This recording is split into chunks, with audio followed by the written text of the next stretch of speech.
ഇന്ന് 1 kg wait വരുന്ന ഒരു ബ്ലാക്ക് ഫോറസ്റ്റ് കേക്കിലാണ് നമ്മൾ ഡിസൈൻ ചെയ്യാൻ പോകുന്നത്. എന്ത് ഡിസൈനാണെന്ന് പറഞ്ഞു കഴിഞ്ഞാൽ ഇന്ന് ഫോണ്ടൻറ്റ് കൊണ്ടാണ് ഡിസൈൻ ചെയ്യുന്നത്.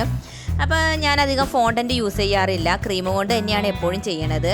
ഈ ഫോണ്ടൻറ്റിനെ പറ്റി എനിക്ക് വലിയ അറിവില്ല, അതുകൊണ്ട് ഞാൻ വലിയ ഡിസൈനൊന്നും ഫോണ്ടൻറ്റ് കൊണ്ട് കൊടുക്കാറില്ല. ചെറിയ രീതിയിലുള്ള എന്തെങ്കിലും ഡിസൈനൊക്കെയാണ് കൊടുക്കുന്നത്. അപ്പോൾ ഇന്നിവിടെ ചെയ്യാൻ പോകുന്നത് ഹാർട്ട് ഷേപ്പുകളാണ് നമ്മളിവിടെ കൊടുക്കുന്നത് കേട്ടോ. ഒരു ആനിവേഴ്സറി കേക്ക് ആയതുകൊണ്ട് ഞാൻ വിചാരിച്ചു ഇതുപോലുള്ള ചെറിയ ഹാർട്ട് ഷേപ്പ് കൊടുത്തു കഴിഞ്ഞാൽ കേക്ക് കാണാൻ നല്ല ലുക്ക് ഉണ്ടാവുമല്ലോ, അതുകൊണ്ടാണ് ഇങ്ങനെയൊരു ഡിസൈൻ എടുത്തത്. അപ്പം ഇങ്ങനത്തെ കുഞ്ഞു ഡിസൈനൊക്കെ അറിവില്ലാത്തവർക്കും ചെയ്ത് നോക്കാൻ പറ്റുന്നൊരു ഡിസൈനാണ് കേട്ടോ.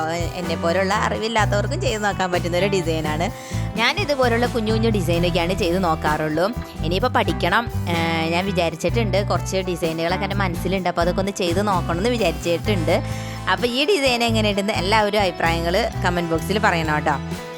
ഇനി ഫോണ്ടൻറ്റ് കൊണ്ടുള്ള ഡിസൈനുകളായിട്ട് മുന്നേറണോ അതോ ക്രീമിലേക്ക് തിരിച്ചു പോകണോ എന്നൊക്കെ നിങ്ങളെ അഭിപ്രായം അനുസരിച്ചിട്ട് വേണം എനിക്ക് ചെയ്യാനായിട്ട്. അതുകൊണ്ട് നിങ്ങളെല്ലാവരും കമൻറ്റ് ബോക്സിൽ അഭിപ്രായങ്ങൾ പറയണം. പിന്നെ ഈ ഡിസൈൻ എങ്ങനെയുണ്ടെന്ന് എല്ലാവരും പറയണം കേട്ടോ. പിന്നെ ലൈക്ക് ചെയ്യണം, കമൻറ്റ് ചെയ്യണം, സബ്സ്ക്രൈബ് ചെയ്യാനും മറക്കരുത്.